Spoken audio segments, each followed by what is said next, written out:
तबलीगी जमात दुनिया की सबसे बड़ी धार्मिक जमात है। उसके लीडर हैं इस वक्त मौलाना साद साहब। मैं आपको एक एडवाइस करूंगा, आप वर्ल्ड मैप लेकर के अपने पास बैठें, आप आंख बंद करके जिस कंट्री पर भी उंगली रख देंगे आपको वहां पर मौलाना साद साहब के फॉलोवर मिलेंगे। आप कल्पना कर सकते हैं, वो इतना विशाल व्यक्तित्व है। मैं उनका स्पोक पर्सन नहीं हूं, ना मैं उनका प्रवक्ता हूं, लेकिन मैं एक इंसाफ की दृष्टि से आपको बता रहा हूं।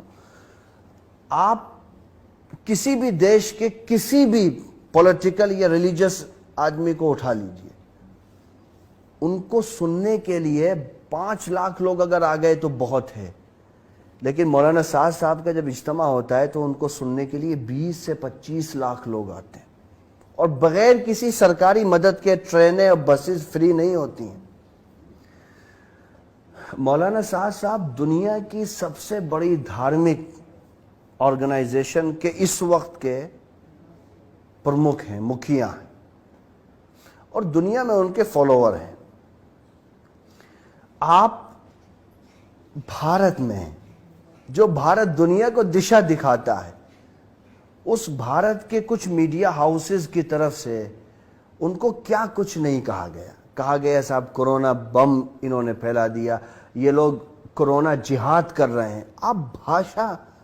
आप कल्पना कर सकते हैं कि महात्मा गांधी का देश है, यहां पर इस रूप की भाषा को एक इतने विशाल व्यक्ति के लिए यूज किया जाएगा, जिसके परिवार ने इस देश में सामाजिक क्रांति लाने में सबसे महत्वपूर्ण भूमिका निभाई है। साहब ये लोग, इनका काम क्या है? ये सिर्फ मुसलमानों को, वो युवा जो अपनी पत्नियों पर अत्याचार करते हैं, वो युवा जो बेरोजगार हैं, वो युवा जो ईश्वर से दूर हैं, भटके हुए हैं, इनका काम यह होता है कि उनको जा करके, उनको पकड़ करके, उन बुराइयों से रोक कर धर्म के रास्ते पर लगाकर देश की उन्नति का सहयोगी बनाते हैं। ये इनका काम है, मूल काम ये कोई इस तरह की गतिविधि नहीं करते। मैं आपको चैलेंज करता हूं, चलिए आप सिंगल 100 साल हो गए इन लोगों को देश और दुनिया में काम करते हुए, आप सिंगल मुझे कोई ऐसा केस दिखा दीजिए कि तबलीगी जमात के लोगों ने किसी जगह कोई रेप किया हो, या अपहरण किया हो, या कहीं ट्रेन रोकी हो, या कहीं बस जलाई हो, या सरकार के खिलाफ कोई भी प्रोटेस्ट किया हो। आपको दुनिया में कोई ऐसी ऑर्गेनाइजेशन नहीं मिलेगी।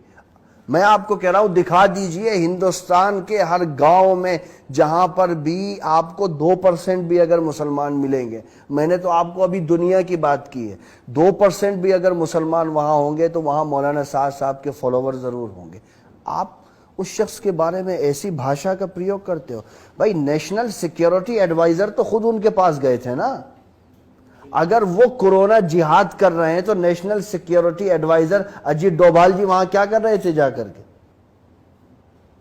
वो तो इस वक्त तीसरे सबसे ताकतवर आदमी है शायद देश के अंदर, और वो एनएसए है, और सेकंड टाइम है। 14 से लेकर 19 तक भी थे, उसके बाद उनको रिपीट किया गया और उनकी शक्तियों में इजाफा किया गया। वो खुद गए थे वहां पर। उसके बाद मुंबई हाई कोर्ट ने क्या कहा कि साहब आपने बलि का बकरा बनाया। अटॉर्नी जनरल ने सुप्रीम कोर्ट में कहा कि सीबीआई जांच की जरूरत ही नहीं है। तो ये तो वही हुआ है जो सुशांत सिंह राजपूत केस में हुआ था ना, वही इसमें भी हुआ है। कोई हासिल नहीं है, लेकिन अफसोस होता है, ये गांधी और मौलाना आज़ाद का देश है। यहाँ भाषा की मर्यादाओं का उल्लंघन नहीं होना चाहिए।